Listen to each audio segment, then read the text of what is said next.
Now, the Heat are minus 160 to win the Southeast right now. And again, a lot of that is because of the narrative and the belief you just laid out around the Heat. And, well, the Magic are the Magic, and maybe they're a year And early. there are a lot of bad teams in that division, by the way. Yeah, that division's terrible.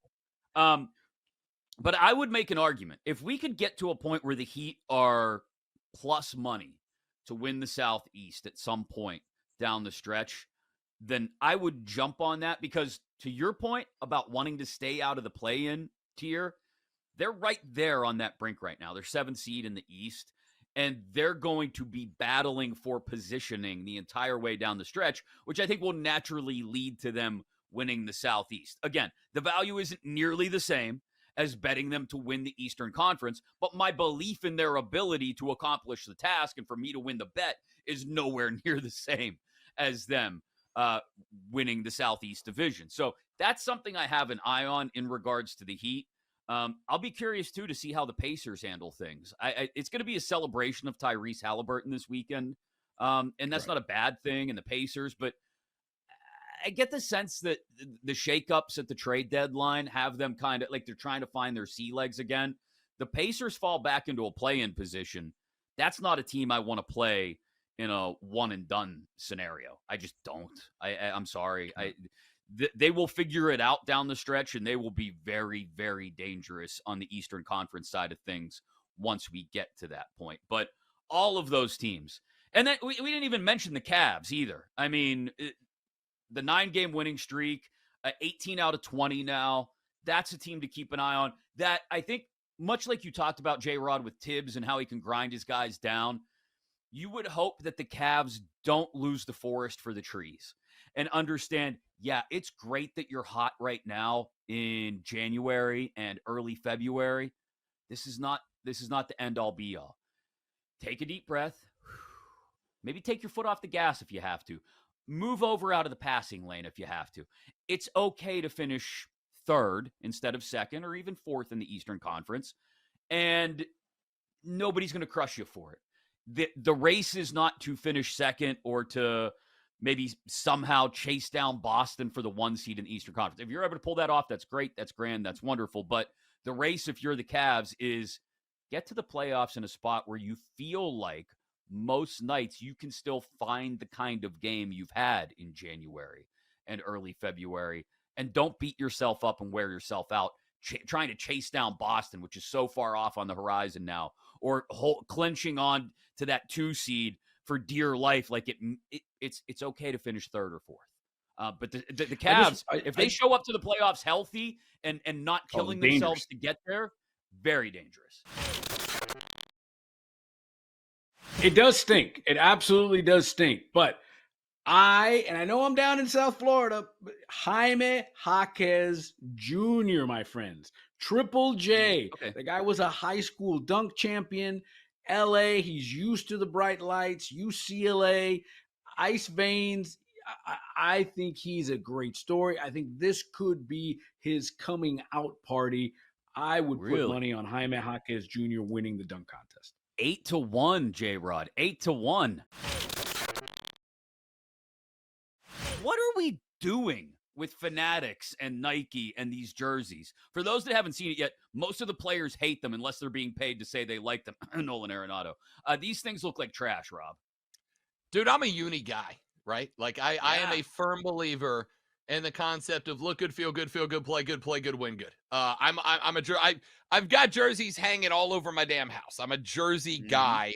And I'll tell you what drove me nuts. What really set me off. When I first saw them, I was like, all right, guys, like, yeah, they're not the same, but things change. What are you going to do? I saw today a post from some fans who had purchased the first round of the Mariners jerseys. And the patches are not embroidered patches. They're like iron-on stickers. Like you would go down to the Hot Topic and grab and iron on to your cool sleeveless denim jacket back when you were a senior in high school trying to impress the ladies with how super totes edgy you were with your awesome Blue October CD.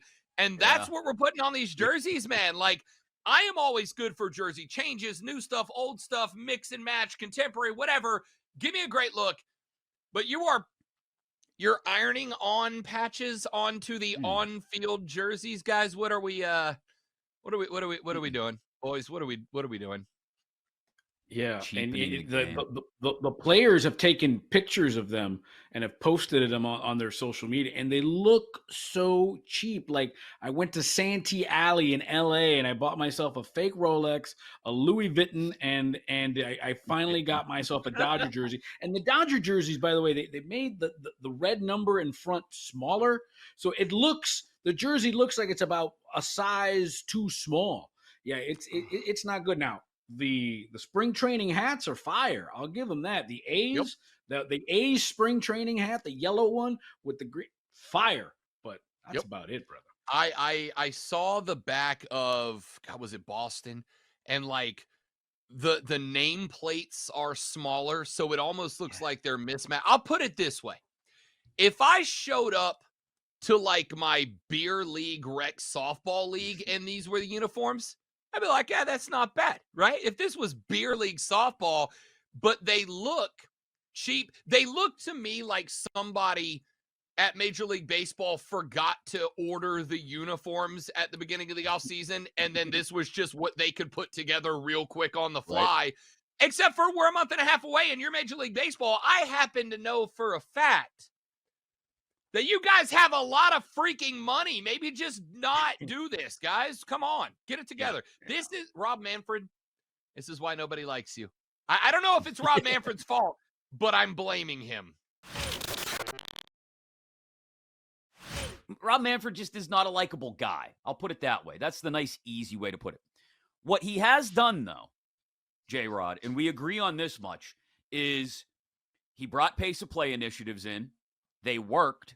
And he finally got universal DH implemented. It was in the wake of a pandemic, and people had to see how it worked during that wonky little season in 2020. But he got both of those things implemented, for which, or it was a part of getting them implemented, I guess I should say.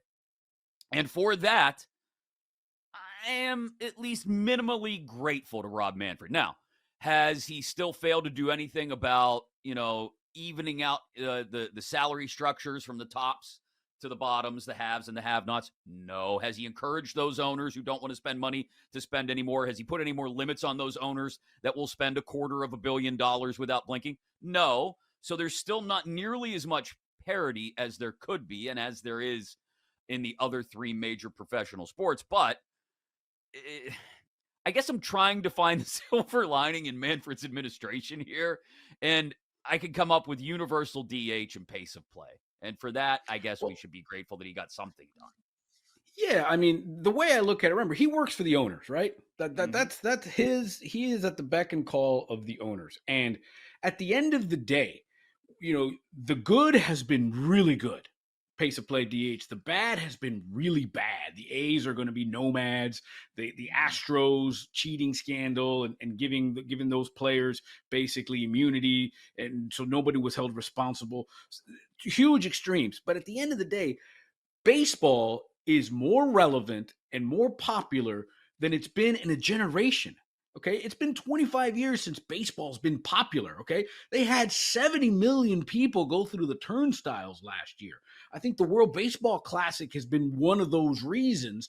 Baseball has become a global thing again. It's actually a fun, exciting, relevant sport, and that's all happened under Manfred. Now, has it been because of, in spite or despite? The point is, it's been his watch. And he's deserving of another 5 years. You feel like you need to take a shower after you talk to the guy. But at the end of the day, these things all have benefited the owners. The game has never been healthier. It's never been more relevant, in a generation. And I think that's because of Rob Manfred and his initiatives. One team that definitely knows how to win a Stanley Cup is the Tampa Bay Lightning. They're at 25-1. Unfortunate injury with Mikhail Sergachev going out with a broken leg there, but also at the same time they now have $8 million in cap space to work with, and if Sergachev can miraculously come back for the playoffs, they can do that cap circumvention there. So I think plus 20 or 25-1 now for the Lightning for the Stanley Cup is a good look. And also, Toronto, Edmonton, they're going to be in the market for defensemen, possibly depth forwards as well, with Tyler Bertuzzi not doing too well up there in Toronto. But it's going to be an interesting trade deadline because, like, after the top few guys, you really have to squint to convince yourself that these players are worth, paying up for a rental. So, I mean, we saw two of the, I guess, biggest names, including Monahan, get traded already. So it's going to be a race to get these last few top guys, and then whoever misses out is going to have the consolation prize of someone like a Sean Walker or a Scott Laughton from Philadelphia.